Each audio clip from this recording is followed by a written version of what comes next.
जहाँ जन्मी माता सीता वहाँ का चुनावी बही खाता। सीतामढ़ी में किसका बूथ कितना मजबूत। सीतामढ़ी यानी बिहार का वो जिला जिसका इतिहास रामायण काल से जुड़ा हुआ है। माना जाता है कि यही देवी सीता का जन्म हुआ। इस धरती पर ही मौजूद है जानकी कुंड। कहते हैं कि राजा जनक ने उस जगह पर एक तालाब बनवाया था जहाँ माता सीता प्रकट हुई और उसे ही आज जानकी कुंड कहते हैं। बिहार का ये जिला 11 दिसंबर 1972 को मुजफ्फरपुर जिले से अलग होकर के बना और ये मिथिलांचल का एरिया है। सीतामढ़ी में जानकी मंदिर के अलावा हलेश्वर स्थान और देवकुली जैसे कई पर्यटन स्थल मौजूद हैं, जिनका पौराणिक और ऐतिहासिक महत्व है। तो आज के वीडियो में मैं आपको बताऊंगी कि सीतामढ़ी का सियासत क्या है। इस जिले में 8 विधानसभा क्षेत्र है। रीगा साल 2020 में यहाँ से बीजेपी के मोतीलाल प्रसाद जीते। बथनाहा सुरक्षित सीट है। साल 2020 में यहाँ से भी बीजेपी के अनिल राम को कामयाबी मिली। परिहार यहाँ से बीजेपी की गायत्री देवी जीती।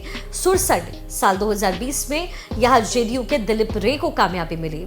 सीतामढ़ी 2020 में यहाँ से बीजेपी के मिथिलेश कुमार और रोनी सैदपुर सीट पर जेडीयू के पंकज कुमार मिश्रा जीते, जबकि बाजपट्टी सीट पर आरजेडी को मुकेश यादव और बेलसंड सीट पर आरजेडी के संजीव कुमार गुप्ता को कामयाबी मिली। अब जहां तक सीतामढ़ी की जातीय गोलबंदी की बात है तो सीतामढ़ी जिले की रीगा सीट वैसे तो शिवहर संसदीय सीट के तहत आती है, लेकिन जातीय गोलबंदी में यहाँ से बीजेपी को कामयाबी मिलती रही है। रीगा सीट पर एससी वोटर्स की संख्या है, उससे पहले मुस्लिम वोटर्स है। ये पूरा चार्ट। इसके साथ साथ दलित समुदाय के लिए सुरक्षित बथाना सीट पर दलित वोटर्स की संख्या 15.13%, मुस्लिम 13.9% है। इसी तरीके से परिहार विधानसभा सीट पर अनुसूचित जाति मतदाताओं की संख्या लगभग 11.27%, मुस्लिम मतदाताओं की संख्या 25.1% और अलग अलग जगहों के जो है निर्वाचन क्षेत्र की संख्या ये है जो आप देख रहे हैं इस समय। माता सीता को समर्पित सीतामढ़ी में बज्जिका, मैथिली, हिंदी भाषाएं बोली जाती है। तिरहुत प्रमंडल में आने वाला ये जिला वैसे तो एक समय समाजवादियों का गढ़ रहा है।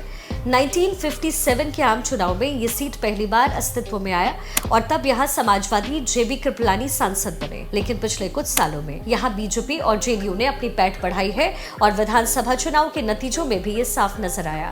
पिछले बार के चुनाव में यहाँ की 8 में से 6 सीटें एनडीए के खाते में गई है। तो इस बार भी एनडीए की कोशिश रही कि सीतामढ़ी की सीट उनके नाम रहे। इसके अंदर जो 8 विधानसभा सीटें हैं वो एनडीए को मिले। कितनी कामयाबी मिलेगी ये वक्त बताएगा, लेकिन सीतामढ़ी का ये पूरा समीकरण आपके सामने है। अगर आपको ये वीडियो पसंद आया तो इसे लाइक कीजिए, आगे बढ़ाइए और अगर अभी तक आपने हमारे चैनल को सब्सक्राइब नहीं किया है तो फटाफट शिखा ठाकुर न्यूज़ ओपीनिया को सब्सक्राइब कीजिए। तब तक के लिए नमस्कार।